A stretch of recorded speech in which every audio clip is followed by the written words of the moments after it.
Hi friends, எல்லாருக்கும் வணக்கம். என்னோட பேர் கீதா ஸ்ரீ. நான் என் அப்பா அம்மானா எனக்கு ரொம்ப பிடிக்கும். அதுக்கு அடுத்தது பிடிச்சது என்னோட லவர். அவன் பேர் ரிதீஷ். நான் அவனை ரொம்ப சின்சியராக டீப்பாக லவ் பண்ணேன். அந்த லவ்வுக்கு பலன் அவன் இன்னொரு பொண்ணை மேரேஜ் பண்ண போகிறேன்னு சொன்னான். 1.5 வருஷமாக நான் லவ் பண்ணுறேன்னு சொன்னான். அதையும் தாங்கிக்கிட்டேன். இதுக்கு மேலேயும் அது என்னால் தாங்க முடியாது. அந்த விஷயம் எனக்கு தெரிய வந்தது என்னோட பர்த்டே அன்னைக்கு. கரெக்டாக எனக்கு அந்த விஷயம் தெரிய வந்தது. எனக்கு அடுத்த நாள் ஏர்போர்ட்டில் இன்டர்வியூ. நான் ஏர்லைன்ஸ் மேனேஜ்மெண்ட் முடிச்சிருக்கேன். என் இன்டர்வியூ அப்போது வந்து என்னோட ஃபோனை பிடுங்கி டெலிட் பண்ணி என் கான்டாக்ட்ஸை பிளாக் பண்ணி என்னமோ பண்ணா. எனக்கு அப்போ புரியல அவன் ஏன் பண்ணுறான், இதுக்கு பண்ணுறான்னு. அதுக்கப்புறம் தான் புரிஞ்சது அவனும் அந்த பொண்ணு லவ் பண்ணுறாங்கன்னு. 1.5 வருஷம் எனக்கு இதை பற்றி எதுவும் தெரியாது. நான் அவனை சின்சியராக லவ் பண்ணேன். கேட்டால் எனக்கு அவன் கூட ஜெல் ஓட்டலை அப்படின்னு சொன்னான். என்ன பேசக்கூடாதோ எல்லாத்தையும் பேசினான் என்கிட்ட.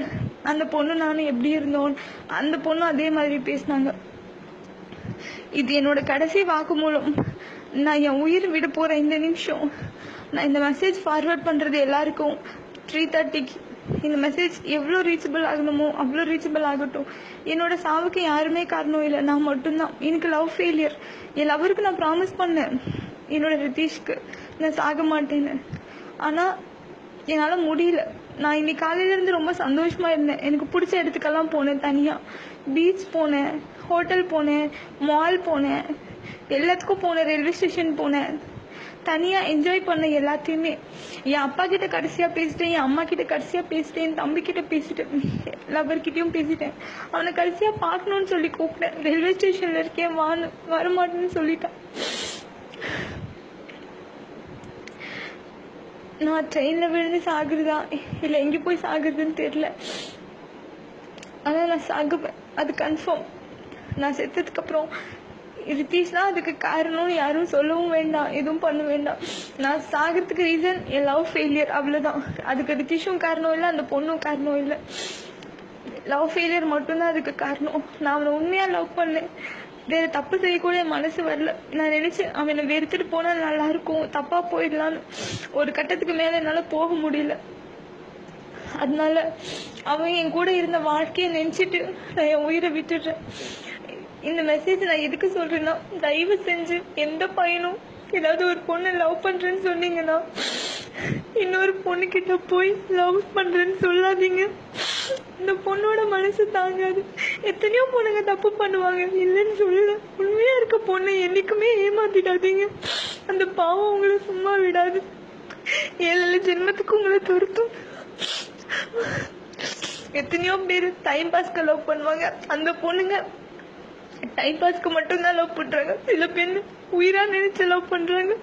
அந்த மாதிரி பொண்ணு தயவு செஞ்சு ஏமாத்தாதீங்க. பாவம் அந்த பொண்ணுங்க. உங்களை நினைத்துமே உங்க உலகம் நினைச்சு வந்திருப்பாங்க. அவங்க உலகம் இல்லைன்னு தெரிஞ்ச உடனே இடிஞ்சு போய் விழுந்துட்டாங்க. இந்த மாதிரி நான் நினைச்ச உலகம் இது இல்லைன்னு தெரிஞ்சு போச்சு. நான் நினைக்காத உலகத்துக்கு போக போறேன். தயவு செஞ்சு உங்களுக்கு இன்னொரு பொண்ணு மேல லவ் வந்தா அந்த பொண்ணு கிட்ட பக்குவமா எடுத்து சொல்லுங்க. அந்த பொண்ணை புரிய வைங்க. முதல்ல ஒரு பொண்ணை ஃபர்ஸ்ட் ஒழுங்கா நேசிக்க கத்துக்கோங்க. அந்த பொண்ணு முன்னாடி இன்னொரு பொண்ணை பத்தி பேசாதீங்க. அந்த பொண்ணோட மனசு தாங்காது. என்கிட்டயே அவன் சொல்லுவான், எனக்கு அந்த பொண்ணு தான் பிடிச்சிருக்கு, ஒண்ணு பிடிக்கல. இந்த வார்த்தைக்காக மட்டும்தான் நான் சாகுறேன். எதை பத்தியும் நினைக்கல, என் அப்பா அம்மா எதை பத்தியும் நினைக்கல. ஆசை வச்சுட்டேன். என்ன என் அப்பா அம்மாவும் இதுக்காக செத்துருவாங்க என் கூட. ஆனா இந்த மெசேஜ் எல்லாருக்கும் பாஸ் ஆகும் போது யாராவது ஒருத்தங்க எனக்கு தெரிஞ்சவங்க இருந்தீங்கன்னா என்னோட அப்பா அம்மா கிட்ட ஆறுதல் சொல்லுங்க. நான் அவங்கள ஏமாத்தல, அவங்க என்னால கஷ்டப்படக்கூடாதுன்னு நான் போனேன்னு சொல்லுங்க. அவங்க நிம்மதியா இருக்கணும். என் தம்பி இருக்கா, அவனுக்காக அவங்க இருக்கணும்னு சொல்லுங்க. இத அவங்க கிட்ட காட்டுங்க. அம்மா ப்ளீஸ், அம்மா அப்பா ப்ளீஸ், அப்பா என்ன மன்னிச்சிருங்க. எனக்கு வேற வழி தெரியல. என்னால அவனை மறக்க முடியலப்பா, நிம்மதியா இருக்க முடியலப்பா. I'm so sorry, pa.